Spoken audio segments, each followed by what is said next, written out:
Welcome back to the Future of Flight discussions. In this video, we will be discussing the environmental aspect of aviation, of civil aviation. So, our topic is aviation and the environment. The innovation in this aspect is basically the biofuels, and we will be discussing the use of biofuels in aviation. Using aviation biofuel continues to be difficult. Emissions from flying are comparatively low but growing. So these are the big ideas that the article is based on. So here it is announced that the use of biofuels in aviation is going to be difficult and is still difficult. So there are problems that need to be addressed in order to make aviation fuel less carbon intensive. We will discuss this in detail shortly. The other main point is emissions are slow due to aviation compared to other industrial activities, but the thing is it is growing. Of course, the discussion dates a year before the pandemic, before COVID, so we can call that BC. Okay, let us begin reading and discussing from the Economist article. Compared with electricity generation, road transport, and cement making, aviation at about 2% is not a huge source of man-made greenhouse gas emission, is not a source of man-made greenhouse gas emissions. So it is 2%. Aviation accounts for 2% of man-made greenhouse gas emissions. Global warming is a theme that runs through all industrial and engineering activities. So I would like my students to be aware of this fact. And in short, aviation, direct impact of aviation is about 2% carbon dioxide emissions. With the indirect sources, this percentage is growing to 4%. I would like to show you a graphic in a short while. The International Civil Aviation Organization, an arm of the UN, forecasts that such emissions could rise between 3 and 7-fold by 2050 if nothing is done. So it is small, relatively small, but it is growing. This is the idea. More efficient engines and the introduction of a certain amount of electrification will help, but will only cut into this growth rate, not reverse it. So the trend is set. Electrification is not likely to reverse it, but it may make it smaller. To do that would require the fuel itself to be made carbon neutral. So what is carbon neutral? Let's discuss that in the next paragraph, but before that I would like to show you a graph that will make these points easy to remember. So going to our presentation. In this video we are discussing aviation and the environment. Conversion to biofuels is not easy, and it is not going to be easy in the near future. So this is the big idea. So electricity generation causes about nearly the half of all carbon dioxide footprint. Road transport about 20%. Cement making for construction 4%. Aviation direct impact is about 2%. If nothing is done, expect a 3 to 7-fold increase due to aviation. So that is going to be about 20%, 1/5. What is the reason for this huge increase? The reason is because aviation traffic is going to become, aviation traffic will double in the next 20 years. This is basically the idea. And of course, I must again remind you that this is BC, before COVID, this discussion. So everything, the whole game is changed with the pandemic that we are also discussing in our class lectures. So next, carbon free and carbon neutral. Let us read and learn more about this in the next paragraph. But before that, I want to show you a graphic of carbon dioxide emissions. So the emissions go down in kilograms, they go down per revenue passenger kilometer. This means per passenger kilometer, the revenue goes, the carbon dioxide emissions go down. Since 1990s, this has decreased by a factor of 2 almost.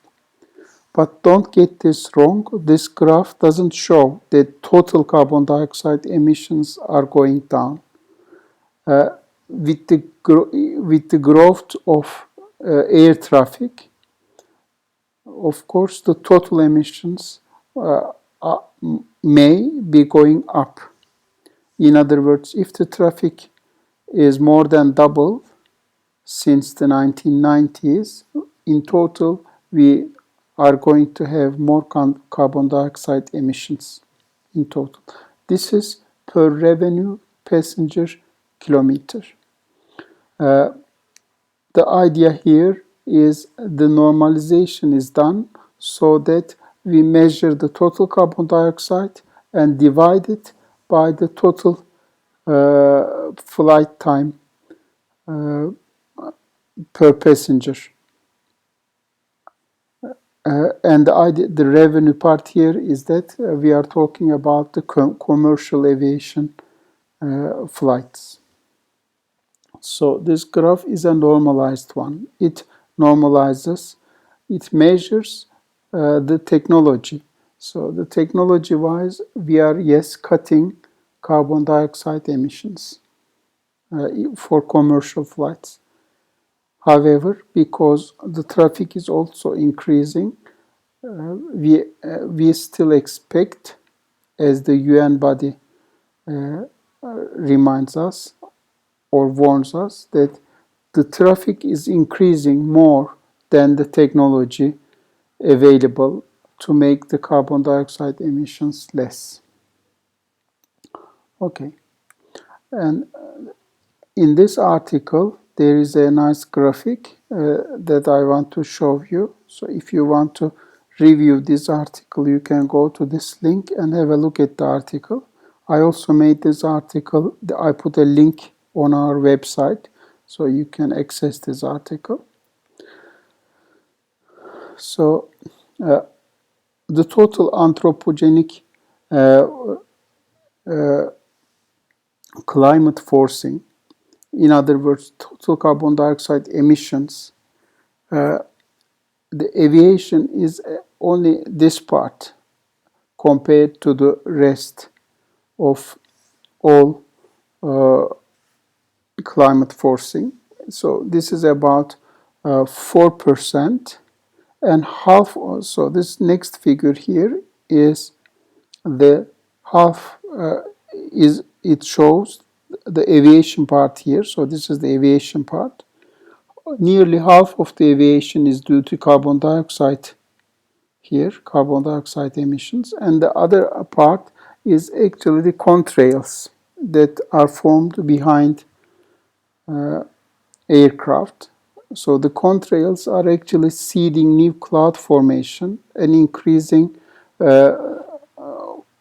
radiative forcing that causes global warming.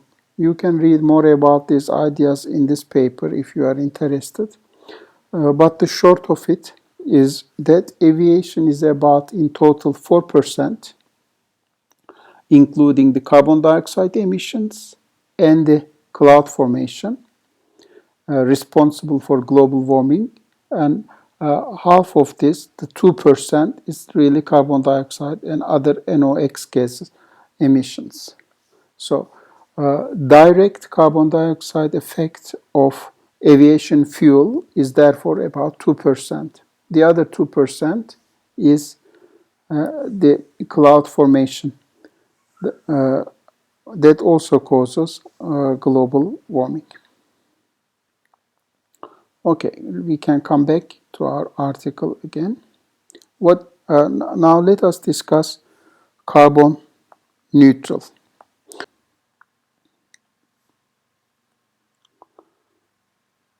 Okay, so to make it carbon free, we are not going to change the burning process. The chemistry of what went into an aircraft's fuel tank would change little, if at all. In other words, the fuel will be the same when you use biofuels. Rather, the idea would be to borrow the carbon in the fuel from the air in the form of carbon dioxide. Before I continue with the rest of the paragraph, let me tell you. So the idea is this. If we use hydrocarbons from fossil fuel that is dug from the ground, we are basically bringing new carbon dioxide to the atmosphere that is hidden under the ground. So, in other words, we are bringing new carbon dioxide and putting it in the atmosphere after we burn it if we use fossil fuels. What is the solution? Well, one idea is, how about we use the carbon dioxide in the atmosphere, convert it into organic molecules. So this is capturing carbon dioxide from the atmosphere, converting it into, for example, organic molecules in the form of plants, for example. And then that molecules will have oxygen in it. So just remove the oxygen and then burn those fuels. In this way, we are not going to put additional carbon dioxide into the atmosphere. So this is the main idea. Let me read this from the article again. The idea would be to borrow the carbon in the fuel from the air in the form of carbon dioxide. Then add energy and hydrogen and remove the oxygen to turn it into appropriate hydrocarbons and release the energy added in the same way that the energy in conventional fuel is released by burning the fuel in a turbojet that then turns a turbofan or a propeller. So the regular combustion engine mechanics. As long as the added energy was not itself derived from fossil fuels, this would not add to the natural stock of atmospheric carbon dioxide. So we are using atmospheric carbon dioxide, like the plants do, take the carbon dioxide from the air, convert it into organic molecules, and then remove the oxygen, and then we have our hydrocarbons available, and then we can burn it in a normal jet engine, for example. In this way, we are not going to add to the atmospheric carbon dioxide. Maybe we can discuss this point in the lectures more in the face-to-face Teams discussions if you have questions. Though plans exist to build machines which would suck the carbon for this process directly out of the air, doing so in an industrial scale would be a heroic endeavor. It is not going to be easy. So we are talking about directly sucking carbon dioxide from the air. So the paragraph says that this is not easy, will require technology that is not really available today and will need technology in a scale that is not easy to achieve. Such carbon capturing machines already exist in nature though, and they are called plants. Plants are already doing this. Plants are capturing carbon dioxide in the atmosphere and converting it into plant tissue. So how about we use that?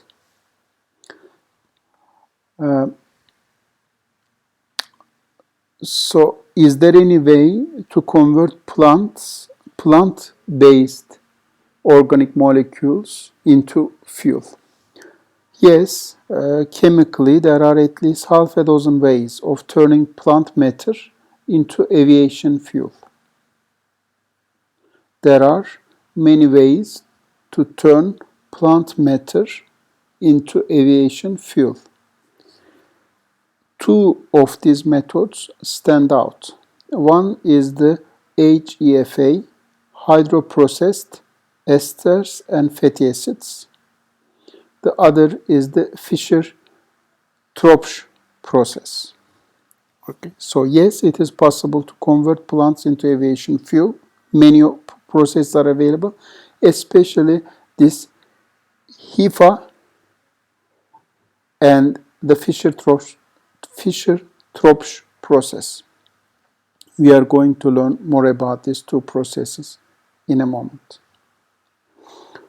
Okay, but before I move into the chemistry of these two, I would like to show you what is an ester and a fatty acid. What is the idea behind this? Let me go back to my presentation. Before we proceed with the next paragraph, it will help us to review the chemistry behind these ideas. So the hydroprocessed esters and fatty acids process and the Fischer-Tropsch process. What are they?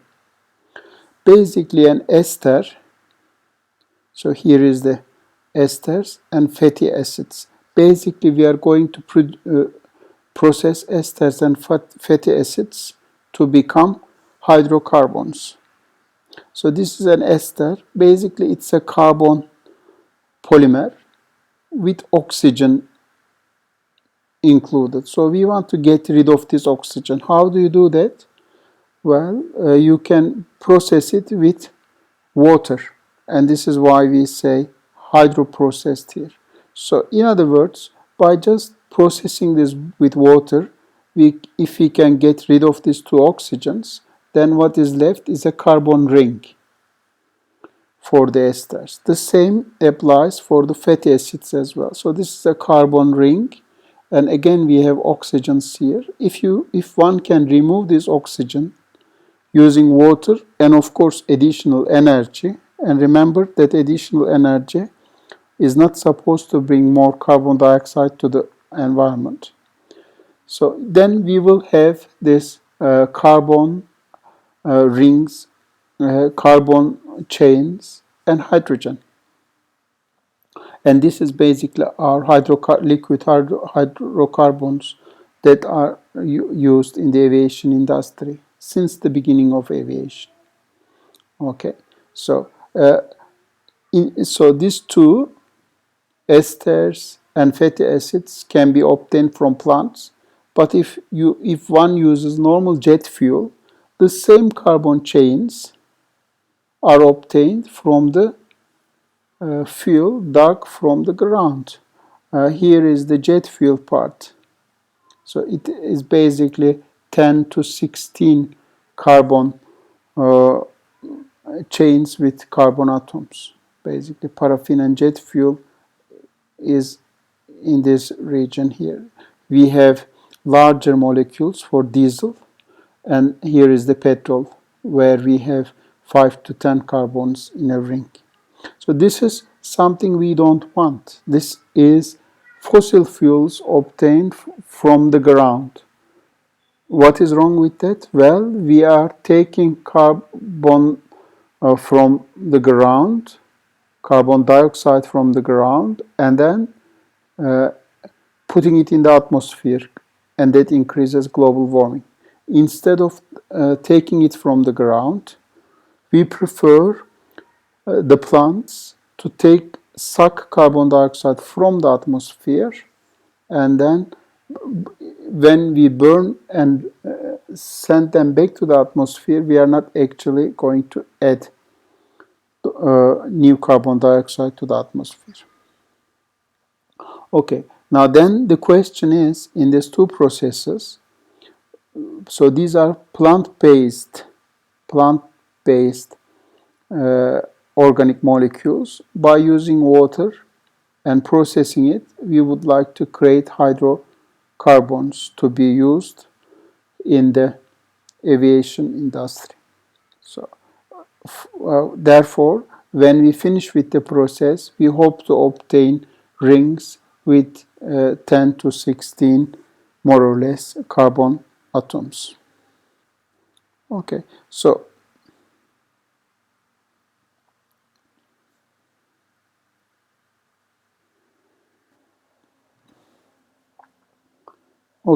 having understood the basic chemistry of these processes, let us go into detail and learn more about them. The raw material for HEFA is plant oils. One of the attractions of this is that the oils in question can be cast-offs, like used cooking oil that would otherwise be thrown away.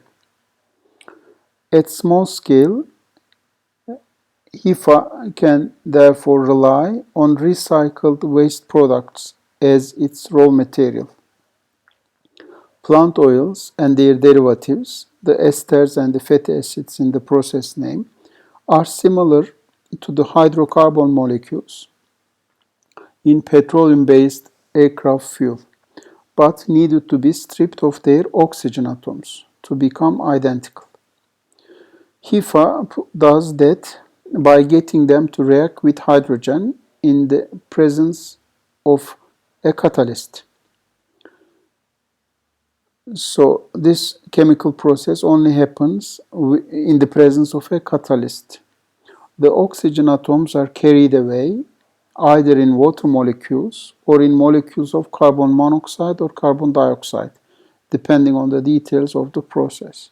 So we are trying to remove the oxygen by means of a chemical process that is not going to take place without the addition of a catalyst. So this is the chemical engineering. I will remind you of this important point at the end, but I would like to tell it now, that in other words, really it is going to be a chemical engineering innovation that is going to change aviation, the carbon dioxide footprint of aviation. In other words, by the innovations in chemical engineering is going to make a big difference in aviation. So I encourage you to learn more about one point of this course is the multidisciplinary part, and I want to make use of this opportunity to again highlight that if you are really concerned about the aviation industry, then you should also think about chemical engineering and look into detail about these processes, because this is where one adds value to the aviation technology. One of the important things, that is going to change the aviation industry is paradoxically not aeronautics, not astronautics, but chemical engineering. I would like you to think about this point. Okay, so that is the HIFA process. Okay, before going to the next one, there is more discussion here about the HIFA. Just how green HIFA is depends on the source of the hydrogen. Ideally, it would come from the electrolysis of water. Why do we need the hydrogen? To remove the oxygen, of course, in the organic molecules. Ideally, this hydrogen would come from the electrolysis of water, the electricity involved having, in its turn, been generated by some fossil fuel-free methods such as solar, wind, or nuclear power. Because you don't want to use fossil fuel to create hydrogen when in the first place you don't want to use fossil fuels. This is the whole idea. If you want to use fossil fuel to create hydrogen, that is not going to make a lot of sense. Unfortunately, the main source of industrial hydrogen at the moment is steam reformation, a two-stage operation in which methane and steam react together to make hydrogen and carbon dioxide. So again, this industrial process is actually biting us again back by uh, adding more fossil fuel by necessitating more fossil fuel processes. So we have to think this in uh, at large. You don't want to. It doesn't really make sense if you use biofuels that are already created by fossil fuels. When your fuel is carbon free, it doesn't mean that you didn't use carbon in another part of the process. Okay, let's keep this discussion in the class, or let's continue it in the class discussions and move to the Fischer-Tropsch process. The second process is a well-established set of chemical reactions invented in 1925 that have, in the past, been used to convert both coal and natural gas into liquid fuels. It takes carbon-rich material from whatever source and reacts it with steam in a manner identical to the first stage of steam reformation that we discussed in the upper paragraph. This produces a mixture of hydrogen and carbon monoxide, known as syngas, which can be further reacted using appropriate catalysts to produce hydrocarbon molecules of the desired size. To make aviation fuel, for example, those molecules should have been 8 and 16 carbon atoms in them. The graph I just showed you was also making the same point. So this syngas is again hydrocarbons, precursor to hydrocarbons. And I also remind you that in 1929 there was a syngas factory installed in Sıhhiye, Ankara, by the Germans, I guess. It created syngas, liquid syngas. Syngas is like natural gas today, but of course that is not a very clean technology if you let the carbon monoxide back to the atmosphere. So this is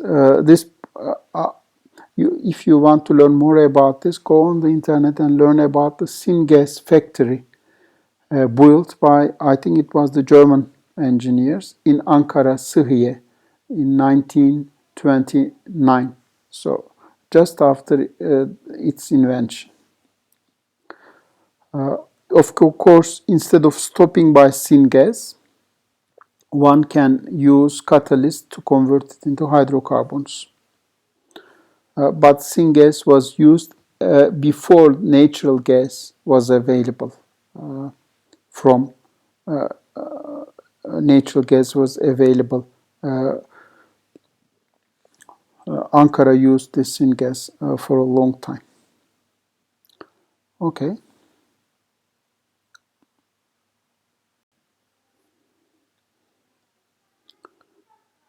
Okay, now we are about to conclude this discussion. So both of these approaches work chemically, but they also have carbon footprints of their own and therefore reduce global warming by different amounts, according to a report published in 2017 by Imperial College London. I want to highlight this institution. They are very active in the economics of technology and technology itself. They also have a nice aeronautical engineering program. I would in UK London. I greatly suggest you to have a look at this college and their uh, research institutions. According to a report published by Imperial College, preparing and burning aviation fuel made by HEFA from used cooking oils yields about 70% saving of carbon dioxide emissions compared with those created by refining and burning aviation fuel made from petroleum. So 70%. That is not a small amount, that is good. But the problem here is used cooking oil is, however, in infinite supply. So this is finite supply. So if you make McDonald's and KFC, aviation fuel companies, that is still not enough. And if you start with fresh oil, as would be needed if a significant fraction of aviation fuel were to be made this way, and the savings now drops to 20 to 50%. Therefore, if you use uh, used cooking oil, the saving is about 70%. But the problem is it is not scalable. There is not enough used cooking oil available. And if you use fresh oil, then the savings go to 20% and up to 50%. For the Fischer-Tropsch process that produces the syngas and with the catalyst produces the hydrocarbons, using fast-growing grasses known as energy crops, the saving is 85 to 90%, rising to 95% if leftover wood from forestry is the feedstock. Therefore, it looks like the second process is the one with the greatest promise here. On the face of things then, the Fischer-Tropsch route looks the better one. It may also be the cheaper. For HEFA, the price of the vegetable oil alone, unless it is waste, already exceeds the cost of petroleum-based aviation fuel. So the price of vegetable oil is already more than the price of aviation fuel. Therefore, with additional processing, you will make it even more expensive. Therefore, that is not a feasible, economically feasible process. And waste oil is a drop in the ocean of the raw materials that would be required for biofuels to make a dent in carbon dioxide emissions. Energy crops are a lot cheaper than that. The second process uses energy crops. The Fischer-Tropsch process does, however, require enormous capital investment in the necessary plant. I like these articles because they give you the whole picture.